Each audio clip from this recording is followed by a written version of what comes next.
Well, hello and good day. This is Lady Bobanian coming to you from my home in the great state of Texas. It is 2:31 a.m., May the 21st, 2022. So it is very late and I'm not too sleepy. It's kind of weird. I've been a little sleep deprived for like the last week or so, so you figure I would have just fallen off. I mean, actually, I did. I fell asleep. I woke up and I was like, oh, I gotta get my shower, brush my teeth. I don't want to go to bed, you know, sweaty and all that, from from being in the sun part of the day. So yeah, I said I'd go ahead and record a video since I hadn't done one in a long time, and I just happened to be up, and it's just me. Even the cat is asleep, so I shouldn't have any interruptions from my cat Gracie. But if I do, I apologize in advance. So this is going to be an update video, and I'm also going to discuss some of the things that I've done to get back to me after narcissistic abuse. Now, I recently received a message from the ex husband telling me that he was coming up on 6 months of sobriety and he would be moving in with his wife at her friend's house. And then they would just basically stay there until they could find a place of their own. Now, if you are new to this channel or you just haven't been caught up to speed, the ex-husband is someone who I suspect is pathologically narcissistic. I know for sure that he has a problem with alcohol.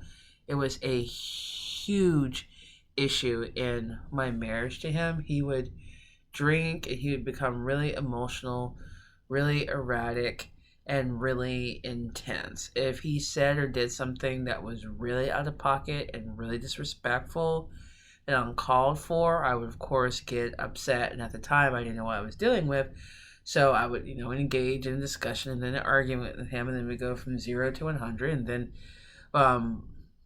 before I knew it, he was threatening to unalive himself and punching the wall, and sometimes he would put holes in the wall, and this didn't happen all at once. It was very subtle, but anyway, long story short, I know that he has a problem with alcohol. Fast forward to today, and he has been, or he was, at a sober living facility for several months since right before Thanksgiving last year. And he went there because he basically got himself evicted from the apartment that he was staying at with his wife, the current supply, and her child, after he got drunk and decided to go on a violent rampage and threatened to unalive her and hurt her and indirectly, allegedly, hurt her daughter. So she fled, and I ended up helping her the second time. She stayed with me for like about 2 days, and then she went over to this friend's house. The same friend who is letting her husband, which is the ex-husband to me, move in. Now, this is crazy to me because I thought that this friend of hers was well aware that, her husband was, or at least had been violent towards her and was very, um, well, very unpleasant. Let's just say that he had been acting in a very unpleasant manner. Now I don't know the details. Well, no, not that. Let me phrase that. I don't know what he was told, so I don't know what details he knows. But I made him aware that the ex-husband knocked her in the head and that she might need hospital care prior to her initially going over to this friend's house. So it's totally flabbergasting that this friend is cool with allowing the ex-husband, to me, to go live with her in a small room. Never mind the fact that I don't think the landlord is going to be cool with it, but then again, I don't know their business, and It's really not too much of my business at this point, right? He's not asking for the kids or anything, so that's good. Today actually was supposed to be a weekend that he would have been able to have the kids, but he didn't communicate with me about that at all. No hints as to him being interested in having the kids and picking them up. I let him know about a game night at the kids' school that they had today, and he didn't respond about that. And I figured he wouldn't because he typically works around the time that this is going to be held. But I don't keep tabs on his schedule. That's not my job. So I just let him know.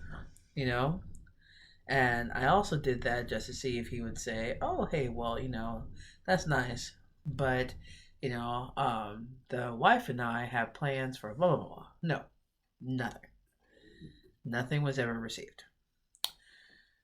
So, anyway, you know, um, it's news to me that he's moving out of this sober living facility, where he's not going to have the same level of accountability and support.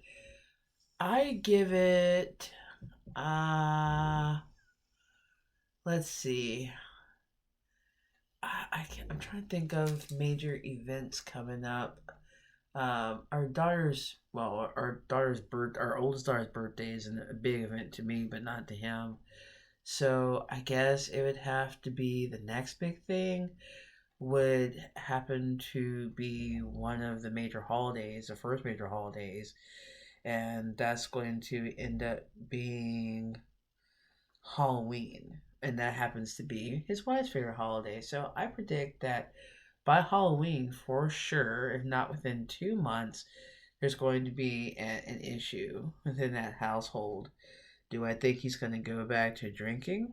Yes, because he's gone a long time without drinking with me, and the abusive side of him still remained. The messed up side of him still remained. In fact, that side of him got a lot colder and darker. It's like the alcohol made him really intense and physically violent, but it also threw him off his guard too. So he wasn't able to really be, calculating in any way, you know?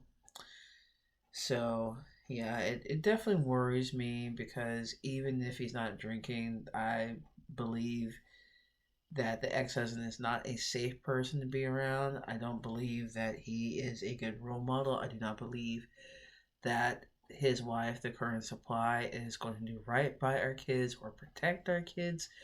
So, I've just been twiddling my thumbs and really thinking about everything. I've also just been sorting through my emotions about it because honestly, I just feel a lot of different things. I feel sad, I feel mad because it just feels like, the ex husband is just getting one over on people. I don't believe for 1 second that he's really committed to change because I think he just went to I'm sorry, to the sober living facility because he had no other place to be, and he's trying to convince his wife, the current supply, that he actually is a good person. He just needs to stop drinking. Oh, he's not going to try to unalive her again. I mean, if this is like your second time that I know of trying to do it, there's something else that needs to be worked out. And I highly doubt that he went to go see a counselor or a therapist or a psychiatrist during the months that he was in the sober living facility, because with the way his work schedule is, he's usually working when when he's not at quote unquote at home. So yeah, I don't see where he would have had the time or even the money to see a mental health professional because he doesn't have insurance. I don't think. But yeah, so I also just feel betrayed by the current supply because this is the second major time that I've helped her, and she seems set up to be on her own and stand on her own 2 feet, but she chose to wait it out, I guess. And I should have known way back when when I asked her if she had considered divorce and she reacted badly to that she wasn't ready and that she wasn't going to leave him. she was talking to him on the very um, day that he was well, actually he was talking to him from the time of the uh, well, not assuming not from the time from the incident, but from the time that he could call from jail. So it's just so disappointing because she seems lost in the illusion, and the child is in the middle of that. And our two children that I share with the ex-husband, they would be involved too since they have to be around them. Those two are negligent. They only think of themselves, really. I mean, the current supply will buy the kids some food and toys and things, and she shop for them, but as far as taking care of their daily needs, no. No, they're able to handle their own needs, and that's why they're taken care of. If it was left up to her to give them a bath and make sure that they brush their teeth and comb their hair, I highly doubt that that would be done. It would be done for her child, but would not be done for them. So I can't really trust that the kids are going to be safe with either one of them, and definitely not with both of them. But it is what it is. I'm trying to focus on other things like being more healthy. So today I went and walked my dog outside. Uh, what would now be the day before yesterday, I went walking on a trail for a little bit before my partner called, and I went back home. I've been trying to get out more and stretch. I've reduced my sugar intake. Like, I still have my sugar um, during breakfast time through, French toast sticks or waffles, or something like that. And of course, I drink like flavored teas and um, Capri Suns and stuff. And lately, I've been enjoying this lemonade iced tea from HEB. But anyway, I've tried to reduce my sugar, of course, keeping my blood pressure down. And when I got some blood work, and establish a new relationship with a new primary care physician. So I'm trying to take care of me and not worry so much about the ex-husband. I also made a really big decision to finally divorce myself from I wouldn't even say adopted, the forced religion that I was introduced to. And, religion plays an important role in many people's lives, and I'm not going to just sit here and disparage it as if religion has done nothing for humanity. But, I mean, I'll say this: the people who are religious and who are kind and show that brotherly and sisterly love, that's what makes religion good. It's not the religion that makes people good, it's the people that can make a religion good and be the face of that religion. But anyway,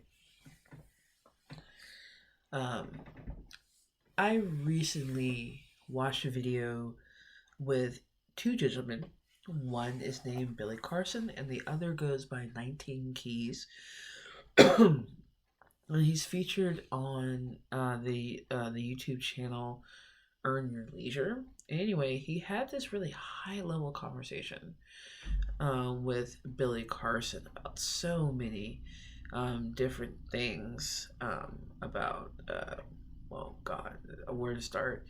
Metaphysics, aliens, ancient civilizations, time and space, and the laws of the universe, like different dimensions. Oh man, it was crazy. But I say all that to say, that conversation really opened my mind and led me to delve further into some books that I had purchased from an acquaintance that goes over the various stories and mythologies that predate the book of Genesis. And I bought another book that talks about basically Lucifer, or the character Lucifer, and it's just been so eye-opening. And this is not to say that what you believe is wrong. What you believe is what you believe, okay?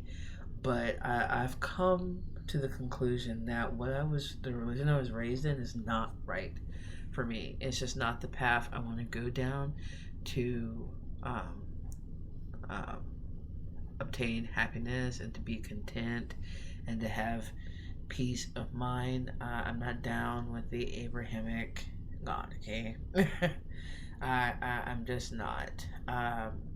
I'm seeking solace and peace of mind through other avenues, and I don't feel like I am like a straight up atheist. I mean, I don't believe in gods and goddesses as they've been portrayed, but I believe that there is something or some things out there, okay? And I believe that you can tap into the source from which all things, or from all life and creation emanates. I believe that we are reflections, not reflections, I'm sorry, expressions. Well, I guess you could say that. We are reflections of the universe. We're the conscious manifestation of the universe. Uh, but yeah, I don't want to go off too far into that subject. But anyway, I've just discovered all this new knowledge, and I'm delving further into history and stuff like that, and I'm learning a lot. And um, it's allowed me to open up my mind from a writing perspective as well. It's just been great, but it's also been uh, pretty difficult in terms of coming to terms with the fact that I'm gonna have to let my mother know that no, I do not want to go to church.